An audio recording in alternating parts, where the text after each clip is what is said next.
তিনি সমাজের উচ্চ স্তর থেকে উঠে আসেননি, খুব সাধারণ পরিবার থেকে উঠে এসেছেন। তাই সমাজের এলিট শ্রেণীর একটা অংশ তার মতো সাধারণ মানুষকে মেনে নিতে পারছে না।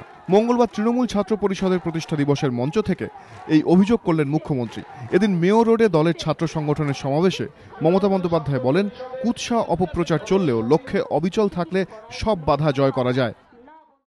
বিরুদ্ধাচরণ করো, কুৎসা করো, অপপ্রচার করো, কিন্তু আমার যদি ডেডিকেশন ঠিক থাকে আমি সবকটাকে জয় করব। এদিন ফের সংবাদ মাধ্যমের কড়া সমালোচনা করেন মুখ্যমন্ত্রী। বলেন, সংবাদ মাধ্যমের মনোভাব পাল্টেছে, মানবিক দিক তুলে না ধরে বাজার ধরার চেষ্টা করছে সংবাদ মাধ্যম।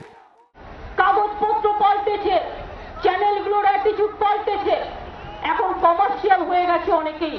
এটা কমার্শিয়াল হয়ে গেছে ফলে বাজারটাকে ধরবার চেষ্টা করে কমার্শিয়ালি, মানবিকটাকে অনেকে ধরে না। এদিন সিপিএমকে কড়া ভাষায় আক্রমণ করেন মমতা বন্দ্যোপাধ্যায়। মুখ্যমন্ত্রী বলেন, সিপিএম কয়েকজনকে ধরে এমন একটা ভাব করছে যেন কালকেই তারা ক্ষমতায় ফিরবে। 3.5 বছর নয়, 23.5 বছর অপেক্ষা করলেও সিপিএম এর কিছু হবে না। মুখ্যমন্ত্রীর অভিযোগ, বাম জমানায় মহিলাদের উপর ধর্ষণ সহ নানা অত্যাচার হয়েছে, কিন্তু পুলিশকে এফআইআর করতে দেওয়া হয়নি। মেয়েদের উপর রেপের পর রেপ, পুলিশকে কোনোদিন কোনো এফআইআর নিতে দেয়নি।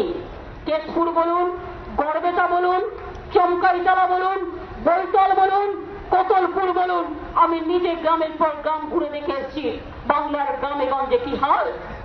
এদিন ফের মহাকরণ থেকে ফাইল চুরির অভিযোগ করেন মুখ্যমন্ত্রী, কাঠগড়ায় তোলেন বিগত বাম সরকারকে। এদিন মেয়ো রোডের মঞ্চ থেকে কংগ্রেসকে তীব্র ভাষায় আক্রমণ করেন পঞ্চায়েত মন্ত্রী সুব্রত মুখোপাধ্যায়।